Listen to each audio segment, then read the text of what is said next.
Bom, a gente vai falar sobre postura. Ai, legal. O tema, o tema de hoje é sobre postura, né? Qual que é a postura ideal, né? O que que faz a gente alcançar uma postura ideal? E vocês imaginam? Vou botar você nessa conversa também, Alberto. Uma postura ideal? É. Depende daqui, né? Boa. Bem Depende pensado. daqui. Se eu estiver sentado, se eu estiver em pé, se eu estiver deitado na cama, se eu estiver no sofá. É exatamente isso, assim, é o como que o nosso corpo se ajusta de forma equilibrada em determinadas situações onde a gente mantenha esse corpo mais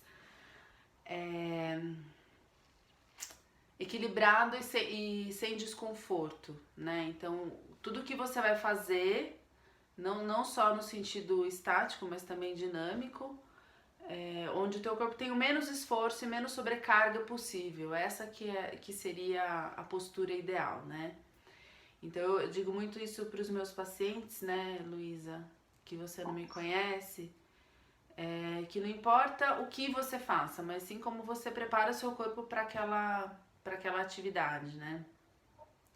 E aí que entra o nosso trabalho. Então, Uhum. quando a gente idealizou esse projeto, a gente pensou nessas sextas-feiras, nesse bate-papo, que era um momento justamente para a gente trazer essa informação, né? Não só sobre postura, mas sobre situações diversas da vida onde a gente podia trazer essa qualidade de vida, né? E Alberto, você pode ir me ajudando, tá? Se você quiser entrar também, fique super à vontade. Tá bom? E aí, Luísa e Alberto? Senão ele vai ficar bravo aí, ó. Senão ele vai ficar enciumadinho, né? É. Ele vai ficar enciumadinho.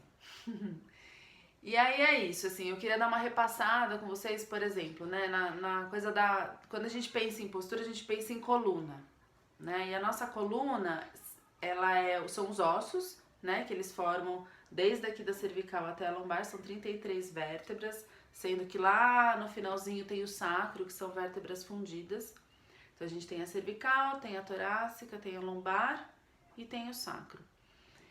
E aí, essas curvaturas, que eu chamei de cervical, torácica e lombar, elas vão se formando principalmente na infância, né? Conforme a gente vai se desenvolvendo, conforme a gente vai crescendo, essas curvaturas elas vão se formando justamente para absorver esse impacto, né? Para o nosso corpo dar conta dessas atividades funcionais que a gente executa.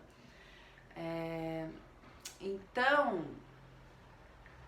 por exemplo, uma criança, né, que é bebezinho, a primeira coisa que ela faz é sentar, né? A hora que ela senta, ela já tá ali botando uma sobrecarga e daqui a pouco começa a formar a curvatura lombar, daqui a pouco ela vai engatinhar. Nessa história dela engatinhar, vem a gravidade, já começa a formar a curvatura da cervical, da lombar um pouquinho melhor e de repente essa criança começa a ficar em pé e andar, né? Então todas essas fases do desenvolvimento, elas são super importantes para a formação dessa estrutura da nossa coluna, né? Tanto anatômica quanto funcional. Então, por exemplo, né, já que a gente falou, que eu falei dessa história de criança, hoje em dia a gente já sabe que não é indicado em hipótese alguma um andador para uma criança. Porque quando você dá um andador para essa criança, você tira a capacidade dela de se autoajustar, de se equilibrar, de ir trazendo essas dificuldades que são importantes, até para a formação, por exemplo, do osso do fêmur, né, da perna, lá no quadril, no acetábulo. Esse impacto do engatinhar, por exemplo, ele é super importante para a formação dessa estrutura óssea, né? Então, ou mesmo em pé, né, quando a criança desequilibra, tudo isso a gente chama de controle motor, né? Tudo isso são situações importantes para a criança se desenvolver. Por exemplo, eu até fico brava. Minha filha, eu quis tanto que ela andasse descalço que agora ela só anda descalço, o tempo todo descalça. Por que isso? Porque é importante para a criança ela ter esse contato com o meio externo e com os terrenos irregulares que a gente fala, né? Tanto grama, pedra, areia, cimento, o sofá, no caso, né? Então tudo isso vai ajudando a formar o arco plantar, né? Que é aquela curvinha do pé, assim. Tudo isso vai ajudando a formar e isso tudo vai sendo transmitido em forma de forças para a coluna e, consequentemente, para a formação dessa estrutura, né? E do controle motor, que a gente chama. Então, eu acho que a primeira coisa quando eu penso em postura é em criança, né? Então, a gente sempre traz esse olhar para o bebê e para o desenvolvimento infantil, quanto que isso é importante. E aí, eu não sei se você tem filhos, você tem filhos, Luísa? Não. Não. O quanto que é importante a gente, desde sempre, trazer esse hábito de se exercitar, de se movimentar. Porque depois que a criança já está em pé, que ela está correndo, que ela está brincando, que ela está trabalhando com equilíbrio, tudo isso vai, de alguma forma, sendo, como é que se diz? Interpretado lá no cérebro e devolvido em forma de postura. Bom, trazendo isso agora para nossa realidade, adultos já formados, né? Como é que a nossa postura ela se forma, né? Desde lá de trás, de bebê até agora, assim, através das informações que vêm do meio externo, que chegam no nosso cérebro, que são dos pés, dos olhos e da boca, né? Diretamente todas essas informações elas vão se conectar, vão através da coluna lá para o cérebro e o nosso cérebro devolve em forma de postura correta. Então, se você tem uma alteração em alguma dessas vias de entrada, muito provavelmente você vai ter ou uma sobrecarga na sua coluna ou uma postura alterada, uma dificuldade ou uma inabilidade motora. Sempre vai ter um comprometimento, alguma coisa que vai exigir mais do nosso corpo, trabalhar mais, uma sobrecarga a mais para o nosso corpo se adaptar a essa realidade. Então, de novo, a história do pé, da importância, né, dos terrenos irregulares. Esse pé, o peso distribuído nos pés, tudo isso vai trazer essa informação. A boca, a gente tem um jeito certo de morder, né, que é o dente, tem gente que fica aquele topo a topo, que é dentinho com dentinho. Tem gente que tem a mandíbula mais protusa, tem gente que tem aquela mandíbula mais reclusa. Então, tudo isso também interfere nessa informação. E, além disso, os olhos, né? Então, porque assim, os olhos, eles são fixados por músculos. E esses músculos, eles têm que estar em equilíbrio. Depois eu vou até te passar um vídeo, Luísa, se você quiser, um vídeo que eu fiz sobre esses exercícios oculares, falando da importância disso para a formação da nossa postura. Depois eu te passo, se você se interessar. Então a gente tem que ter essa estrutura do olho, porque imagina assim, se a gente tem um olho, né? Sei lá, tô tentando falar em forma mais fácil de linguagem, assim. Se a gente tem um desequilíbrio nesses músculos que sustentam o globo ocular, o nosso globo se desequilibra. E aí, você tá aí ainda, Luísa, que você deu uma travadinha pra mim? O Roberto tá ok. O que a nossa cervical tem que fazer? Ela tem que se reajustar a essa posição do nosso globo ocular. Então, tudo isso são informações importantíssimas para o nosso corpo. E aí, quando uma pessoa chega, por exemplo, com uma dor ou com uma alteração postural, a gente sempre vai olhar para todos esses sistemas que eu tô falando.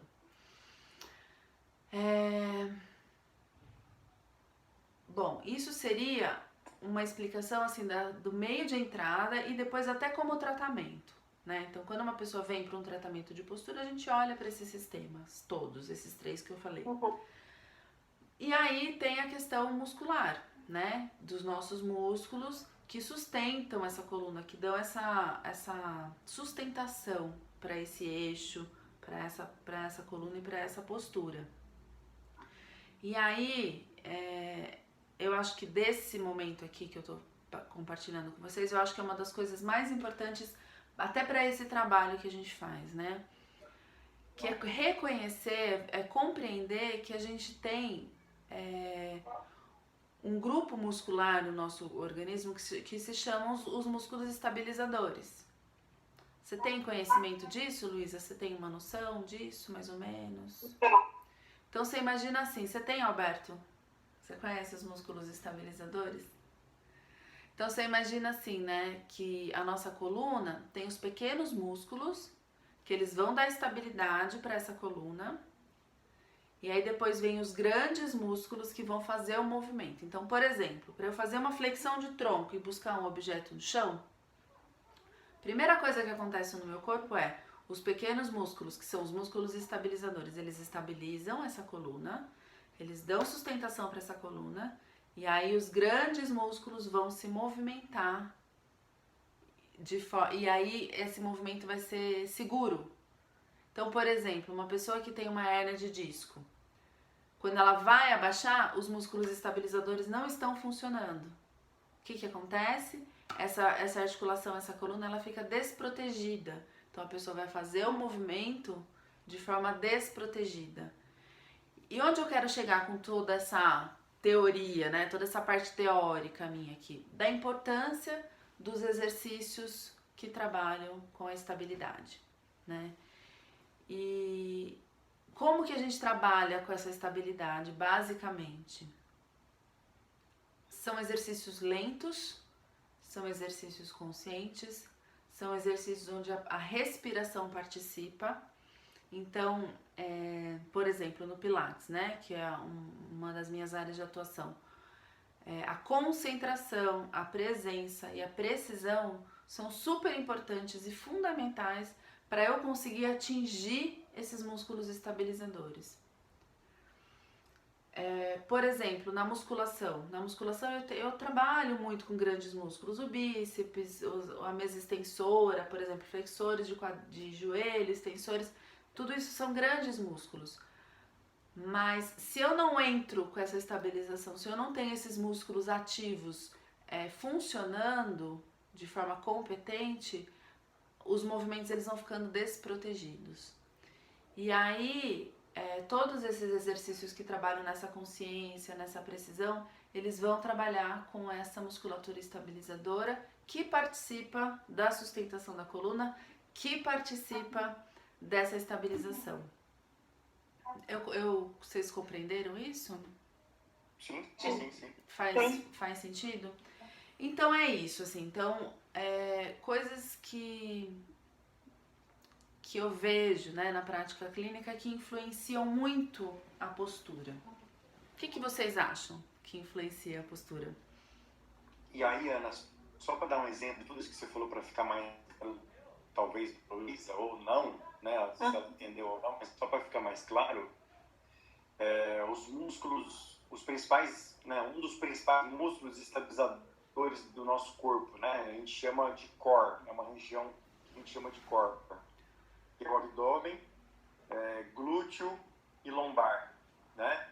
Então, no Pilates é trabalhado bastante essa região, né, do glúteo, do abdominal e da lombar, né?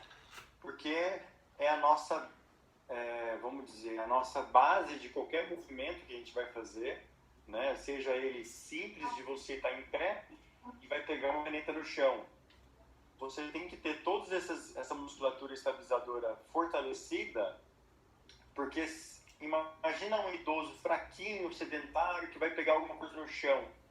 O tanto de lugar na parede, na maçaneta, numa cadeira que ele tem que apoiar para pegar uma caneta no chão, né? Uma caneta, eu estou dando um exemplo, mas pode ser um garfo, pode ser uma colher, pode ser alguma coisa que caiu no chão, ele tem que pegar, né? Sim. E geralmente o idoso ele é muito fraquinho, né? O idoso sedentário ele é muito fraquinho, né? E quando ele vai pegar alguma coisa no chão, nossa, ele tem muita dificuldade por ter essa musculatura estabilizadora enfraquecida. Sim. E também as pessoas que praticam esporte, a mesma história de ter o core fortalecido, entendeu? Seja uma caminhada que a Luísa faz, seja uma corrida, seja um ciclismo, seja natação, né? E aí, se a gente falar de esportes que tenha bastante mudança de direção, por exemplo, o futebol, o vôlei, o basquete, né? Que tem bastante mudança de direção, principalmente esses esportes, tem que ter o core bastante fortalecido, entendeu? Então, é mais ou menos isso que eu quis dar O core, ele ajuda no rendimento, né? Então, tanto na vida funcional, no dia a dia, quanto nos esportes de rendimento, assim, esse core que o Alberto tá falando, esses músculos estabilizadores, eles entram e trazem uma potência, né, para o indivíduo. Então, quando você estabiliza, você tem menos gasto energético para executar uma função, por exemplo. Por quê? Porque está protegido. Seu corpo ele não precisa se desgastar tentando sustentar aquela coluna que está sem músculo, por exemplo. Entendeu? Exatamente. Então, os exercícios, eles são importantes, mas mais importantes do que os exercícios é a nossa saúde. E eu vejo que a saúde, em primeiro lugar, se você fosse classificar isso, se eu tivesse que dar uma atenção, primeiro eu vou dar atenção para esses músculos estabilizadores. Depois eu vou pensar em ganhar massa, em fortalecer e tudo mais, né? Sim. E aí quando você faz esse trabalho dessa musculatura estabilizadora, nós estamos falando de postura. Que é isso que o Alberto falou, quando você está em situações onde existe desequilíbrio e tal, todas essas atividades elas vão trazendo a ativação desses músculos estabilizadores, né? E aí eu queria trazer um exemplo de uma postura, uma pessoa mesmo com uma postura. Espera só um pouquinho. Fica à vontade. Segura. Segura. Tá. É que eu ia dar uma coisa pra ele passar. Eu. Peraí. Espera só um pouquinho que eu encomendei um negócio aqui. Chegou antes da hora, que era 7h30. Oh, meu Deus. E Deve chegou ser agora. comida, né? É comida, é? Aí faz isso, bora. Não é 7h40, eu falei 7h30. Não, vai lá pra mim, 8187. Meu telefone, guarda aí.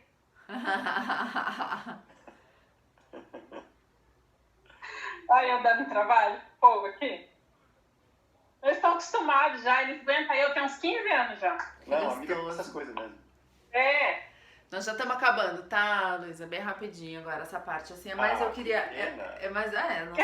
a não ser que a gente prolongue com um bate-papo. Eu não quero me prolongar, na verdade. Eu queria dar um exemplo para vocês, por exemplo, de um paciente que tem um aumento da cifose, aquele corcunda, né? Quando a gente vê um paciente cifótico, tem muitas coisas por trás disso. Então, eu lembro quando eu comecei a desenvolver mama, por exemplo, a primeira coisa que eu fazia era isso aqui, ó, de fechar, para tentar esconder. Não sei se você tem essa lembrança, Luísa. A gente adquire uma postura meio assim, né? A não ser aquelas meninas super, né, que são de bem com a vida, assim, mas é muito comum essa fase que a gente começa a espichar e começa a sentir vergonha. A gente começa a fazer uma postura mais de fechamento. Então... pode ser inconsciente eu fiz isso, mas não lembro. Assim. Tem uma coisa emocional associada à postura também. É aí que eu quero chegar. Então, além de tudo isso que eu tô falando pra vocês, tem a parte emocional associada. Então, muitas das posturas, não só essa coisa da cifose, mesmo da escoliose, além dos hábitos posturais, além do trabalho muscular, além dos exercícios, o crescimento, a parte infantil, tem o aspecto emocional. Então, se você for olhar, por exemplo, um dia que você tá mais triste, você tá mais assim, né? Fechado, mais aquela postura desleixada. Ou quando você tá mais tensa, você tá com esse ombro mais fechado, com o diafragma mais encurtado. Você fez aula da Thaís? Não, de LPF não, né? Não fiz, que é 8h. Depois a gente conversa. Depois eu vou te explicar, se você quiser, em outro momento, sobre o diafragma. É importante. Mas, por exemplo, quando você tá ansioso, que você tá com uma respiração curta, então você já começa a utilizar mais a musculatura acessória, começa a encurtar. Então, tudo isso interfere na postura. Então, quando eu vou falar de postura, eu não posso esquecer que eu tenho o meu meio ambiente. Né? Então, além de tudo isso, principalmente nós como terapeutas, como pessoas que vão fazer essa intervenção, a gente tem que olhar para isso, né? Como é que tá esse indivíduo, como é que tá o ambiente dele, como é que tá a situação dele, porque senão eu fico fazendo um trabalho, e aí, mas a pessoa tá super cheia de história, um monte de coisa na vida acontecendo, e aí isso passa a ser um obstáculo para melhora da postura, né? Então, estilo de vida, alimentação, exercícios, ergonomia, por exemplo, a forma com que você trabalha. Outra coisa que eu falo que é super importante, talvez você já tenha escutado bastante, postura de dormir, né? Então não adianta, o pessoal vem, faz o trabalho, aí vai pra casa e dorme de qualquer jeito, dorme de barriga pra baixo com a cabeça rodada. Poxa, perdeu todo o trabalho que a gente tá ali tentando trabalhar essa estabilização, tentando trabalhar esse crescimento, essa respiração, né? Então, na hora de levantar, né? Na hora de levantar, sei lá, postura de ficar no sofá assistindo um filme. Então tudo isso, Alberto, você saiu daqui pra gente, tá? Não, eu tô aqui. Tudo isso são coisas importantes que vão influenciar na postura. E por que é que eu quero trazer isso, né, de uma forma... Porque eu acho que quando a gente conhece... Pode falar, Luiz. Eu lembro que eu fiz osteopatia o ano passado por conta da cervical, né? Que eu tô com a hernia na cervical. As 5, 7. É isso. E aí eu comecei com a osteopatia. E aí eu falei pra ela que eu já tenho, né? Como eu falei, já desde 2006 que eu trato o joelho. Então, assim, a minha primeira fisioterapeuta que eu fiz da condromalácia, ela me ensinou essa questão de como levantar, a questão de deitar. Então, assim, eu tenho. Tem alguns momentos que eu acabo relaxando. Normal. Mas eu falei, assim, no calor era o mais difícil de você ter postura pra dormir. Porque aquele travesseiro no joelho começa a esquentar. E o calor começa a fazer você não conseguir dormir a noite inteira mexendo. E aí não tem postura que aguente. É verdade isso. Mas também, Luísa, isso tem que ser uma coisa leve, sabe? Isso tem que ser uma coisa... Igual criança, você não pode ficar pra criança assim, olha essa postura, cuida disso, cuida daquilo. A criança, ela vai pegar uma birra tão grande que ela vai ter um movimento exatamente o contrário, né? Então, uma pessoa, por exemplo, que dorme de barriga pra baixo, a primeira coisa que eu oriento é não durma de barriga pra baixo, vai tirando esse hábito. Putz, mas eu não consigo dormir há 30 anos de barriga pra baixo, 40 anos. Então, vamos tentar. Tu começa. Ai, mas eu não consigo pegar no sono. Não tem problema, o mais importante aqui é você dormir. Então, começa, vai criando o hábito, vai mudando os seus hábitos, né? E aí é isso, Luísa. Quando a gente compreende, quando a gente tem esse conhecimento, fica muito mais fácil da gente tomar uma decisão, fica muito mais fácil da gente mudar de atitude. E aquilo fica, assim, uma coisa presente na nossa cabeça, fica uma coisa presente no nosso ouvido ali, pra gente poder fazer diferente. Né? Que se a gente não tem conhecimento dessas coisas, isso vai passando, você não sabe. Sabe a ignorância verdadeira é essa, eu não sei. Então como é que eu vou fazer diferente? Né? Então a ideia aqui para você e pro Alberto, que eu acho que tem bastante noção disso, é justamente isso, a gente trazer esse conhecimento, a gente compreender isso, compreender que, por exemplo, na hora que você vai fazer os seus exercícios, você tem que estar na presença, você tem que respirar, você tem que ouvir o teu corpo, sabe? Direcionar a sua contração, direcionar a sua respiração e ir se conhecendo para você otimizar esse trabalho, para você otimizar os seus exercícios, né? Então você vai sentar na frente da televisão, óbvio, eu não vou ficar sentada de soldadinho ali o tempo todo, não, mas um dia eu vou prestar atenção, daí a pouco eu relaxo, opa, agora eu vou voltar, né? Eu tô na fila de um banco, eu tô no supermercado, enfim, tudo isso, quando a gente começa a trazer isso mais pra consciência, a gente sai da ignorância e aí a gente consegue agir diferente, né? Ter mais aproveitamento, assim.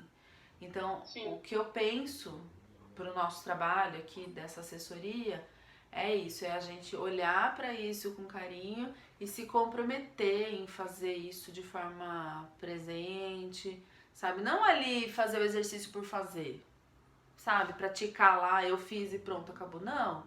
Eu vou assumir esse compromisso comigo naquela 1 hora, eu tô fazendo, então eu vou ficar presente, eu vou dar o meu melhor.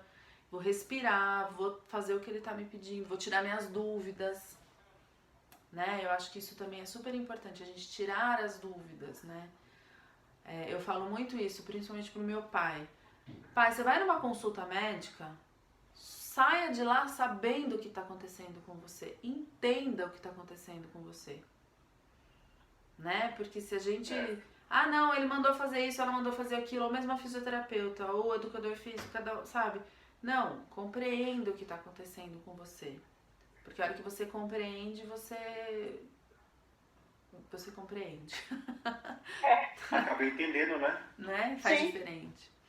Faz sentido, Luísa? Sim, muito, não. Faz sentido, Alberto? Faz sim, claro. Vocês têm alguma E agora- dúvida? Esse momento agora de home office eternamente, Você trabalha com o que mesmo, Luísa? eu trabalho com segurança da informação, é uma parte de TI, né? Muito Faço legal. gestão de usuários e a segurança da informação. Tem uma parte da cibernética também, cybersecurity. É Eu muito sou- legal esse trabalho que você faz. Minha formação é RH, aí tem 3 anos que eu caí de paraquedas. Eu sou de Bauru, né? Fui para Sorocaba tem 6 anos, aí caí de paraquedas no TI. Aí eu peguei e fui pro TI e gostei. Hoje eu não quero voltar para RH. Que legal. Legal, bacana. É, Mas é uma área É que... bem legal. Oi? É um mundo bem diferente. Bem diferente. Eu tive algumas oportunidades legais na área, de conhecer pessoas novas fora do país, né? Porque eu trabalho com interface internacional, então eu tenho colegas de trabalho na Alemanha, na China e nos Estados Unidos. Que legal. Bem legal. Eu já vinha ouvindo sobre o Covid desde dezembro, já, né? Nossa. Porque nós temos fábrica na China, e aí eu tenho, né? Um dos parceiros meus de trabalho, ele é na China, então é ele sozinho. E aí a gente já vinha falando disso já desde lá, desde janeiro, que ele tá parado também, está de home office. Então, e aí agora eu tô, né? Desde março, desde o dia 16 de março em home office. Na verdade, desde o dia 25, eu acho, porque a primeira semana eu tirei de férias. Tá. Então, quando eu voltei, já estava todo mundo em home office. Entendi. Mas aí eu estava com a minha mãe, porque eu fui viajar, porque eu ia fazer uma viagem para comemorar meu aniversário, que foi no dia 18. Aí eu fui até a praia e não pude entrar na praia, tive que voltar para a praia. Nossa. Eu fui até praticamente Arraial e voltei. Aí voltei para Sorocaba. Nossa. Aí minha mãe estava comigo e minha mãe tem 73 anos, então eu não podia trazer ela de volta para Bauru porque é muito arriscado, né? Então, aí fiquei segurando ela lá e eles me colocaram em férias, aí eu vim para cá, só que aí vim para Bauru para trazê-la, né? Porque não tinha ônibus, nada. E aí eu tive que ficar aqui para ficar de olho nela, né? E como a empresa ficou de home office todo esse tempo, eu falei, pedi autorização pro meu chefe, eu falei, se não tiver problema, eu vou ficar aqui, porque eu não posso deixar minha mãe. Mercado, banco, qualquer coisa, né? Sim. E eu tô aqui. Eu acho que eu vou trocar em agosto, eu acho. Isso o trabalho você pode fazer de qualquer lugar, né? Posso. Isso, Mas é um trabalho de muitas posturas mantidas, né? Luísa? Porque hoje nós não trabalhamos 8 horas, porque a gente está com redução, né, de carga, de jornada de trabalho, de salário. Então eu trabalho até as 4h20, das 7h30 às 4h20. Mas são todo o tempo sentado no computador, né? Aí cansa a vista, cansa a postura, porque você não... Então, mas lembra numa das frases que eu falei lá atrás, não importa o que você faça, mas como você prepara seu organismo para aquela atividade. Eu acredito e confio muito nisso, de verdade. Então, você fica muito tempo sentada, tudo bem, não tem gente que não dá para mudar a atividade, né? Tem gente que consegue mudar a atividade de trabalho, tem gente que não. Então, assim, vamos olhar como é que eu estou preparando meu organismo, meu corpo para aquela atividade. ficar sentada durante muito tempo é um fator que prejudica a sua postura, vai trazer dor, sobrecarga, tensão, né? Um monte de coisa. Então, vale a pena olhar pra isso, sabe? Acho que vale a pena. Ainda mais nesse momento que a gente tá vivendo de muito estresse, né? De muita coisa. Né? A saúde, ela é integral. A gente tem que olhar pra todos os pontos aí. Sim. E aí, Luiz, você começa a trabalhar que horas? Só para mim ter uma noção da quantidade de horas que você trabalha.